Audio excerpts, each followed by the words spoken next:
Assalamualaikum warahmatullahi wabarakatuh. Kembali kita akan melanjutkan materi tentang himpunan.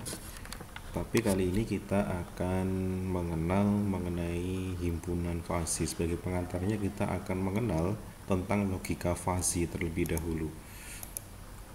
Logika fasi ini pertama kali dikembangkan atau dikenalkan oleh seorang ilmuwan dari Amerika Serikat yang berkebangsaan Iran ya, namanya Lotfi Zadeh itu. Dia membuat sebuah tulisan tentang teori himpunan fasi.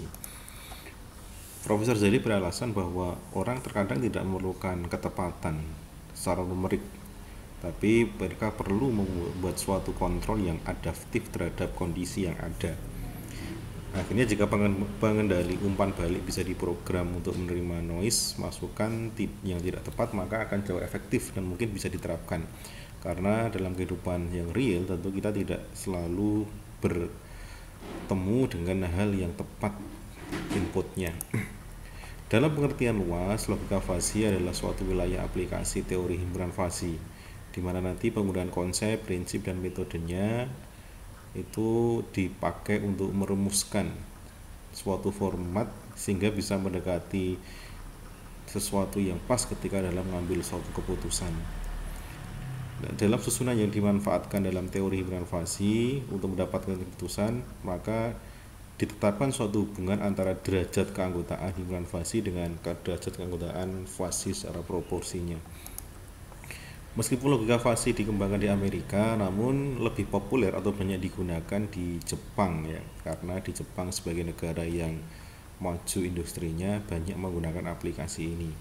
Terlebih karena kultur orang barat yang cenderung memandang sesuatu itu dengan sangat tepat, mana hitam, mana putih, mana benar, mana salah, dan seterusnya.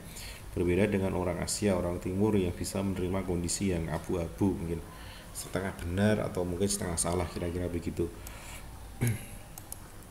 Nah, logika fasi sendiri banyak diterapkan dalam bidang ilmu, bidang industri, mulai dari teori kendali hingga intelijensi buatan. Sehingga banyak dijual produk elektronik buatan Jepang di sana yang menerapkan logika fasi seperti mesin cuci, AC, dan lain-lainnya. Contohnya misalkan menggunakan sensor untuk mendeteksi kotoran pada pakaian. Tentu di sana tidak ada istilah kotor dan bersih, mungkin ada sebeberapa kotor ya, sehingga menentukan berapa menit waktu yang diperlukan untuk mencuci pakaian tersebut. Mungkin inputnya berupa tingkat kekotoran, jenis kekotoran, dan lainnya. Outputnya menentukan berapa putaran yang tepat untuk menyelesaikan cucian pakaian itu. Nah, logika fasi bukanlah logika yang tidak jelas, meskipun banyak buku mengatakan sebagai himpunan kabur ya. Tetapi logika ini digunakan untuk menggambarkan sesuatu yang tidak jelas. Kita bisa membedakan bukan logika yang tidak jelas, tetapi untuk menggambarkan sesuatu yang tidak jelas. Sehingga logika fasi adalah teori himpunan yang mengkalibrasi ketidakjelasan menjadi sesuatu yang bisa jelas begitu. Logika fasi didasarkan pada gagasan bahwa segala sesuatu itu mempunyai derajat, mempunyai nilai yang tidak berarti harus 0 dan 1. Logika fasi sendiri adalah pengembangan atau peningkatan logika boolean yang mengenal konsep kebenaran sebagian. Dalam logika klasik, kita menyatakan sesuatu yang bisa dideskripsikan dalam 0 dan 1, hitam putih, benar salah, dan seterusnya. Tapi dalam logika fasi, kita akan mengganti kebenaran boolean dengan tingkat kebenaran ada yang nilainya antara hitam putih, yaitu abu-abu, antara 0,1 mungkin 0,5, 0,2, dan seterusnya. Logika dengan nilai kebenaran beragam merupakan pengembangan dari logika klasik yang menyisapkan nilai tengah antara 0 dan 1, kemudian di antara 0 dan setengah, serta setengah dan 1, demikian seterusnya, sesuai dengan situasi persoalan hidup yang kita hadapi. Maksud dari penyisipan nilai ini adalah untuk memberikan nilai kebenaran terhadap sesuatu proporsi, bisa setengah benar atau setengah salah. Misalkan, tadi pagi ada tabrakan pesawat terbang di Bandara Soekarno-Hatta, bisa benar, bisa salah, karena kita belum tahu kondisi yang sebenarnya. Nah, dampak dari adanya nilai kebenaran setengah tadi memunculkan beberapa tabel kebenaran. Beda dengan tabel kebenaran yang pernah kita pelajari di logika matematika, ada beberapa macam, ada Lukasiewicz, ada Buchvar, Klein, Heyting, dan Reisenbeck. Nah, Anda bisa melihatnya bagaimana ketika kita punya proporsi A dan B, nilai kebenarannya bisa ada 9 macam semacam ini, mungkin 00, 0 setengah, 01 dan seterusnya. Karena A sendiri bisa bernilai 0, bisa bernilai setengah, bisa bernilai 1, dan nilai kebenarannya akan menjadi semacam ini. Bagaimana konjungsinya, bagaimana disjungsinya, implikasinya, dan biimplikasinya. Nah, pada logika Vasilukasiewicz itu misalkan A komplement adalah 1 dikurangi A, kemudian A gabungan B berarti maksimum antara A dan B itu sendiri, kemudian A dan B berarti minimum dari 1 ditambah 1 ditambah B minus A. Jika A maka B, maka di minus nilai minimum dari 1 dan 1 ditambah B dikurangi A. Kemudian A jika dan jika B berarti 1 dikurangi mutlak dari B dikurangi A.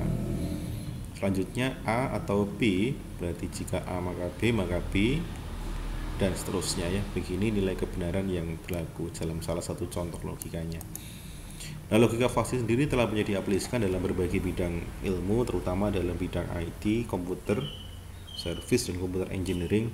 Selain itu juga dipakai dalam membantu manusia untuk mengambil keputusan yang tidak hanya bisa dijawab dengan ya dan tidak, seperti dalam fase inference system, fase clustering, fase database, fase linear programming, fase integer transportation problem, dan sebagainya.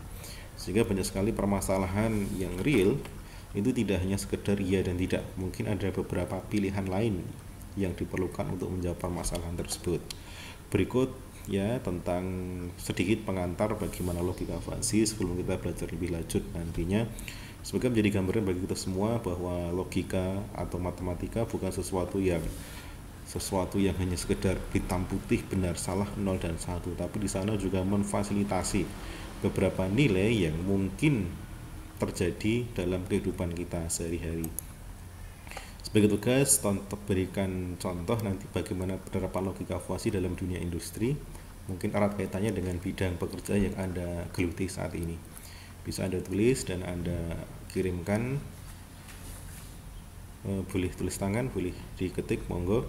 Yang penting bisa menggambarkan, tidak usah terlalu banyak, bagaimana penerapan logika Vasil dalam dunia industri. Begitu, semoga memberikan manfaat. Assalamualaikum warahmatullahi wabarakatuh.